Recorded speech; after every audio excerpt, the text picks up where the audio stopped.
नमस्कार, आप देख रहे हैं एनडीटीवी इंडिया। मैं हूं अनंत भट्ट। अपनी इस खास पेशकश में हम बात करेंगे पानी के कारण हो रही परेशानी की। सबसे पहले दिल्ली की बात, जहां भारी बरसात तो नहीं हुई लेकिन बाढ़ आ गई। बुधवार देर रात दिल्ली से गुजरती नहर का एक हिस्सा टूट गया, जिससे राजधानी के एक इलाके में ऐसी तबाही मची कि घरों के अंदर पानी घुस गया और कुछ ही घंटों के भीतर पानी ने एक बड़ी आबादी को बंधक बना लिया। ये दृश्य किसी बाढ़ ग्रस्त क्षेत्र का नहीं है। ये हाल है राजधानी दिल्ली के एक इलाके का, जहां बिन बारिश के ही लोगों के घर पानी में डूबे हुए हैं।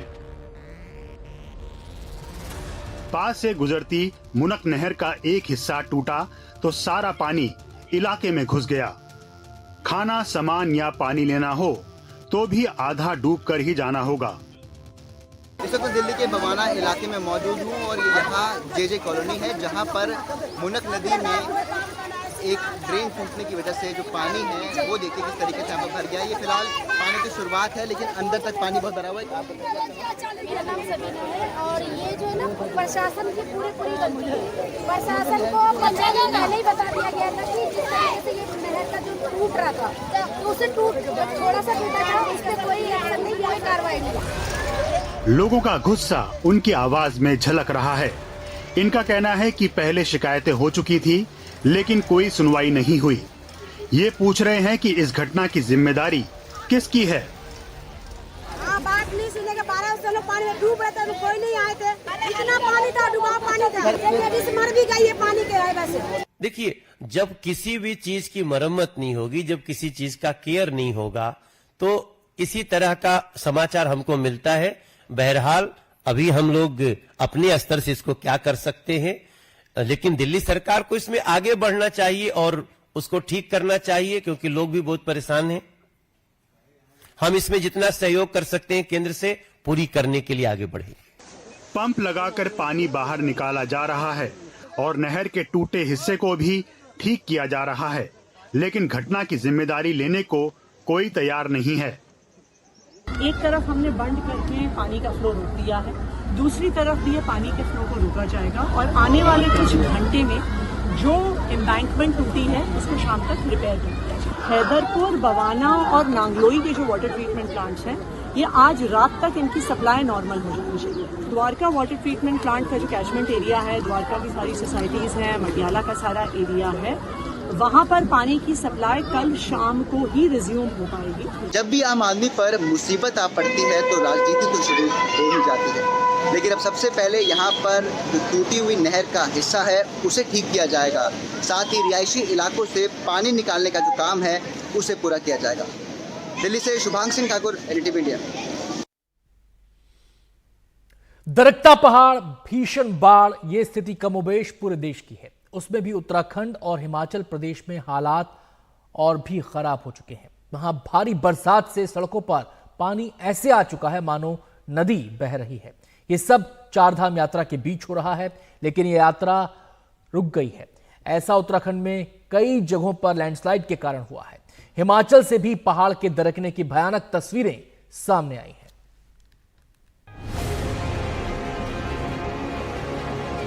पहाड़ दरक गया। शुक्र है कि जान माल का कोई नुकसान नहीं हुआ। तस्वीरें हिमाचल प्रदेश के चंबा की हैं। मणिमहेश झील की ओर जाने वाले रास्ते में गुईनाला से दोनाली के बीच का ये वीडियो किसी यात्री ने अपने मोबाइल में कैद कर लिया।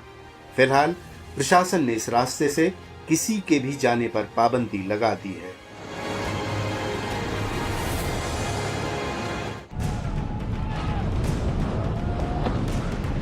ये मंजर दिल दहलाने वाला है, जिसे आसमान टूट कर गिर पड़ना कहते हैं। वो स्थिति यहां बन गई है। ये तस्वीरें चमोली जिले की हैं, जहां पाताल गंगा इलाके में बड़ा लैंडस्लाइड हुआ है। ये लैंडस्लाइड बद्रीनाथ नेशनल हाईवे में सुरंग के ऊपर हुआ है। वहीं जोशीमठ के जोगीधार के पास भी लैंडस्लाइड हुआ है, जिसकी वजह से बद्रीनाथ राष्ट्रीय राजमार्ग को बंद करना पड़ा। हाईवे बंद होने की वजह से दोनों तरफ गाड़ियों की कतारें लग गई हैं।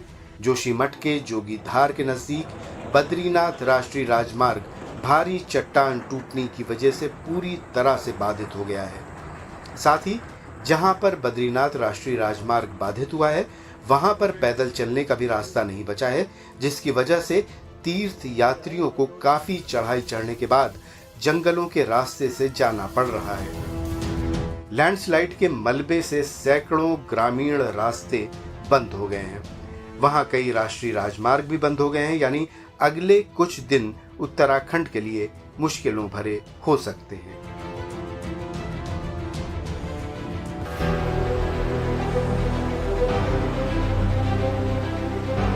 भारी बारिश ने उत्तराखंड के कई हिस्सों में दैनिक जीवन को अस्त व्यस्त कर दिया है।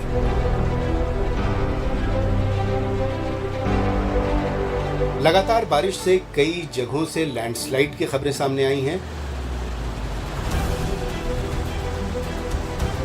बद्रीनाथ की ओर जाने वाले नेशनल हाईवे समेत मुख्य सड़कों पर आवाजाही बंद हो गई है। उत्तराखंड सरकार ने 4 धाम यात्रियों से बारिश थमने तक आगे न बढ़ने की अपील की है। 4 धाम यात्रा एक दिन के लिए रोकी गई थी क्योंकि बरसात बहुत ज्यादा एक्सपेक्टेड थी। अब 4 धाम यात्रा हमारी चल रही है सुचारू रूप से, उसको रोकी नहीं जाएगी। लेकिन अगर बरसात होती है, बरसात होने के समय लोगों को एडवाइज यही किया जाता है कि लोग न निकलें, ट्रैवल न करें, क्योंकि बरसात के कारण पत्थर गिरने का डर रहता है, मलबा आने का डर रहता है और खतरे की संभावना बनी रहती है। तो बरसात जब हो रही है उसको देख के बाकी समय 4 धाम यात्रा पे लोग जा सकते हैं, पर्वतीय मार्ग पे यात्रा कर सकते हैं। वही चीज़ आदि कैलाश यात्रा पे भी लागू होती है। बरसात के समय ट्रैवल करना एडवाइजेबल बिल्कुल नहीं होता।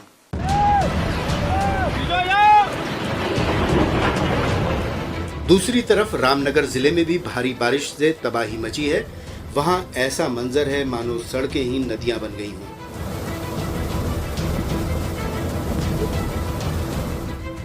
ऐसे में सड़क पार करना भी खतरे से खाली नहीं है।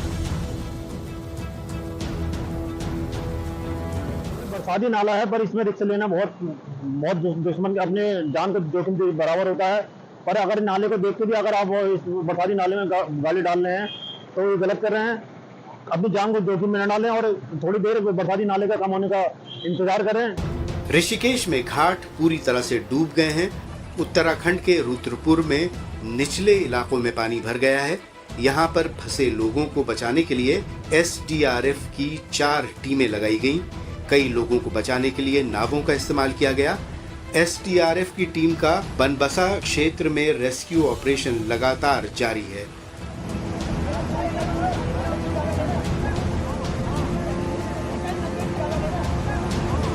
उसी तरह उधम सिंह नगर और चंपावत जिलों में भी राहत और बचाव का काम चल रहा है।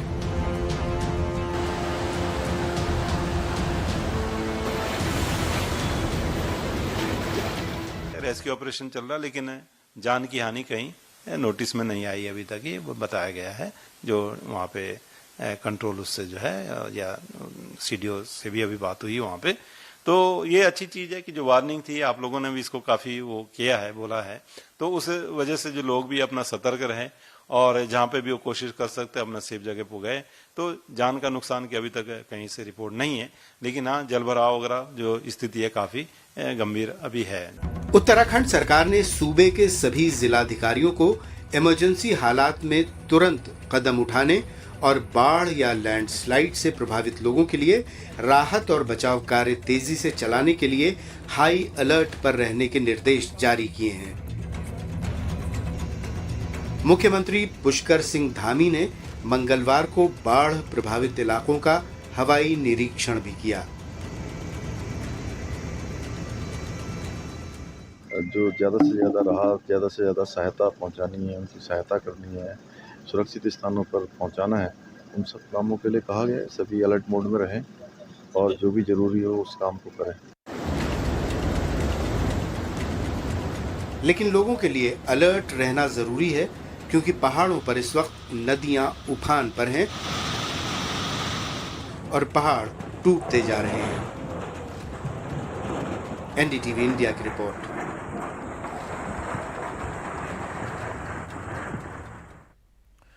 उत्तराखंड से नीचे उतरिए तो उत्तर प्रदेश में भी बारिश का कहर जारी है। भारी बारिश के कारण प्रदेश की विभिन्न नदियां उफान पर हैं। गंगा नदी बदायूं में, राप्ती नदी बलरामपुर में, शारदा नदी लखीमपुर खीरी में, बूढ़ी राप्ती नदी सिद्धार्थनगर में, घाघरा नदी बाराबंकी में खतरे के निशान से ऊपर बह रही है।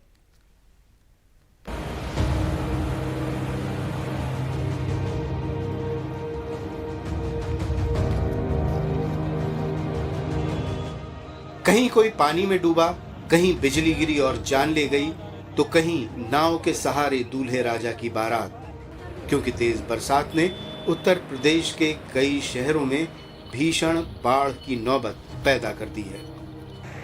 उत्तर प्रदेश के पीलीभीत में कई गांवों में बाढ़ आ चुकी है। लगातार हो रही बारिश और बांधों से छोड़े गए पानी की वजह से शारदा और देवहा नदियां उफान पर हैं। नदी के किनारे बसे गांव पूरी तरह से पानी में डूब गए हैं। उत्तराखंड में बांधों से पानी छोड़े जाने की वजह से तराई इलाके के कई जिलों और उत्तर प्रदेश के मैदानी इलाकों में बाढ़ आ गई है। चूंकि इसमें गाड़ी जा पाना संभव नहीं है, तो ट्रैक्टर से लोगों को, जो हमारी कम्युनिटी किचन है उसमें जो भोजन दिया जा रहा है निःशुल्क प्रशासन के द्वारा, उसी को देखने के लिए और लोगों के यहाँ क्या स्थिति है उसको देखने के लिए जा रहे हैं। हमारे पास SDRF की 2 टीमें उपलब्ध हैं। सभी प्रकार के संसाधन उपलब्ध हैं। किसी भी प्रकार की क्षति और किसी भी प्रकार की कैजुअलिटी नहीं है। बाढ़ से हमने सकुशल सभी लोगों को बाहर निकाल लिया। यूपी के सिद्धार्थनगर का हाल भी बाढ़ बारिश से बेहाल हो चुका है। राप्ती नदी का पानी खतरे के निशान के ऊपर बह रहा है। इसके कारण लोगों को राहत शिविर में भेज दिया गया है। यूपी के अंबेडकर नगर में घाघरा नदी बहुत तेज बहाव के साथ बह रही है। लोगों के पास अपनी जरूरतों के लिए कहीं आना जाना हो तो बस नाव का ही सहारा बचा हुआ है। फिलहाल प्रशासन स्थिति का जायजा ले रहा है। कल से ही यहाँ पर जो यहाँ की आवश्यकता है उसके मुताबिक नाव की व्यवस्था यहाँ पर है। आगे और भी नाव की व्यवस्था के लिए मैंने जिलाधिकारी को निर्देशित किया है। साथ ही में यहाँ मोटर बोट की व्यवस्था कराने के लिए भी कहा गया है। यूपी के मुरादाबाद में धान की खेती शुरू हो उससे पहले ही खेतों में बाढ़ आ गई है। लोग अपने घरों के सामने भी घुटनों तक पानी में चलने को मजबूर हैं। ऐसी खबर मिल रही है कि वहां आई बाढ़ से करीब 20 गांव प्रभावित हुए हैं।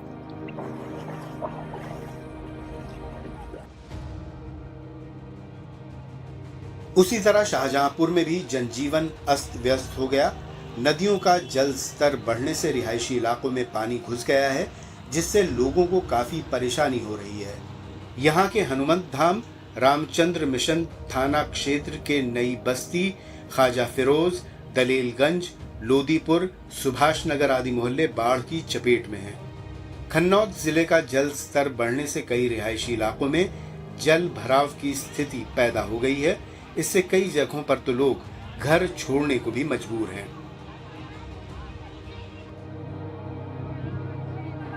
इस बीच सिद्धार्थनगर की ये तस्वीर सोशल मीडिया पर खूब वायरल हो रही है, जहां दूल्हे को नाव पर बिठाकर शादी के लिए जाना पड़ा।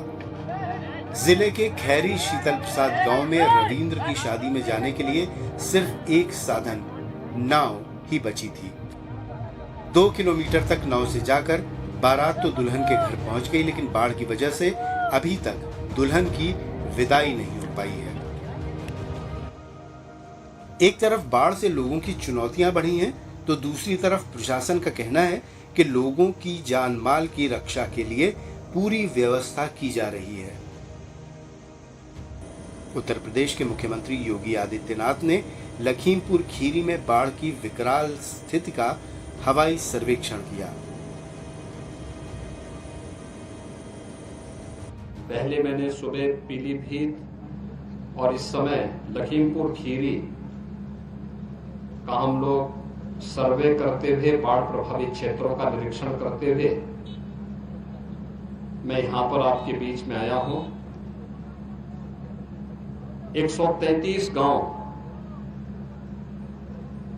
जुलाई मास के प्रथम सप्ताह में ही आई इस अतिवृष्टि के कारण बाढ़ की चपेट में है। हजारों हेक्टेयर भूमि जो खेती की फसल की भूमि है वह फसल उससे प्रभावित हुई है। बाढ़ का इतना ही बुरा हाल बिहार में भी है। वहां भी कई इलाके पानी पानी हुए जा रहे हैं और इसीलिए बिहार के गोपालगंज में दूल्हे राजा को हाथी, घोड़ा या कार नहीं मिली, बल्कि सज धज कर नाव की सवारी करनी पड़ी। बारातियों को गांव से चलकर पहले नाव से कुछ दूर जाना पड़ा, फिर वहां से वाहन का इंतजाम हो सका।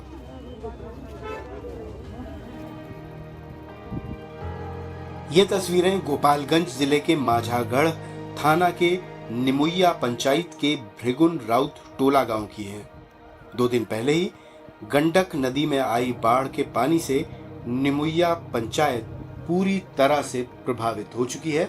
नतीजतन इस गांव के विकास यादव को अपनी शादी के लिए 2 किलोमीटर की दूरी नाव से तय करनी पड़ी। महसूस तो हम लोगों का हो रहा है कि ऐसा नहीं होना चाहिए, लेकिन जब बाढ़ अचानक आ गया तो हम लोग क्या करें, यही साधने है, नाव छोड़कर दूसरा कोई साधने नहीं, तो हम लोग क्या करेंगे इस परिस्थिति में। क्या गांव का नाम है? माघ निमुइया टोला भी है। हाँ, निमुइया है, भेरू राउत का टोला बोलता है। मलाही में किनके यहाँ बारात जा रहे हैं? सत्येंद्र यादव की है। तो विदाई होगा, कल लौटिएगा आप लोग, तो फिर नाव से ही दुल्हन को ले? हाँ, फिर नावे से ले जाएंगे, क्या करेंगे हम, तो कोई साधन नहीं है, तो नावे नहीं है साधन, तो इसी से ले जाएंगे। नेपाल में भारी बारिश और बिहार में भी मॉनसून की सक्रियता का असर नदियों के जल स्तर पर साफ दिख रहा है। कई इलाकों में बाढ़ का पानी फैल चुका है। दियारा इलाका पूरी तरह से डूबने लगा है। सरकार भी कह रही है कि सब गड़बड़ी नेपाल की है, जिसने 2004 के बाद रिकॉर्ड पानी छोड़ा है। इससे पश्चिम चंपारण, पूर्वी चंपारण, गोपालगंज, मधुबनी और कोसी सीमांचल के कई जिलों में स्थिति चिंताजनक है। केंद्रीय जल आयोग के अनुसार गंडक, कोसी, बागमती, महानंदा, परमान जैसी नदियां कई स्थानों पर खतरे के निशान से ऊपर बह रही हैं। बिहार के मोतिहारी में बाढ़ का पानी कुछ घरों के साथ स्थानीय प्रशासन के कार्यालय में भी भर गया है। इससे सरकारी कामकाज भी ठप पड़ने लगे हैं।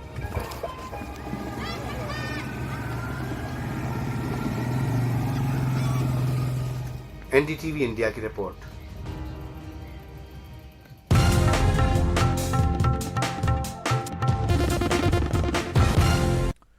नेपाल से आने वाली बाढ़ की चपेट में उत्तर प्रदेश और बिहार का एक हिस्सा हर साल आ जाता है। बारिश और बाढ़ से स्थिति असम में भी गंभीर है।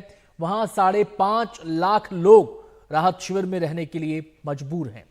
राज्य की तमाम बड़ी नदियों का जलस्तर खतरे के निशान से ऊपर बह रहा है।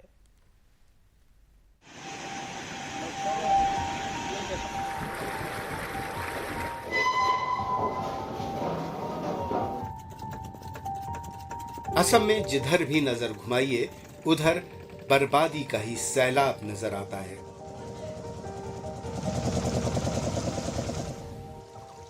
असम के कई जिलों में बाढ़ कहर बरपा रही है, जिससे करीब 23 लाख लोग प्रभावित हैं।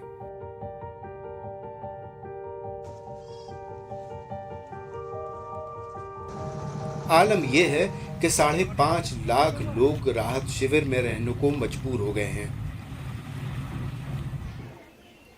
3000 से भी ज्यादा गांव पूरी तरह पानी में डूब चुके हैं, जबकि ब्रह्मपुत्र समेत राज्य की 10 नदियां खतरे के निशान से ऊपर बह रही हैं। विनाशकारी बाढ़ ने काजीरंगा नेशनल पार्क में भी तबाही मचा दी है। 100 से ज्यादा जानवर बाढ़ की भेंट चढ़ चुके हैं। दूसरी तरफ जम्मू कश्मीर के रियासी में चिनाब नदी में जल स्तर लगातार बढ़ रहा है, जिसे लेकर प्रशासन ने लोगों से अपील की है कि वो नदी के नजदीक न जाएं।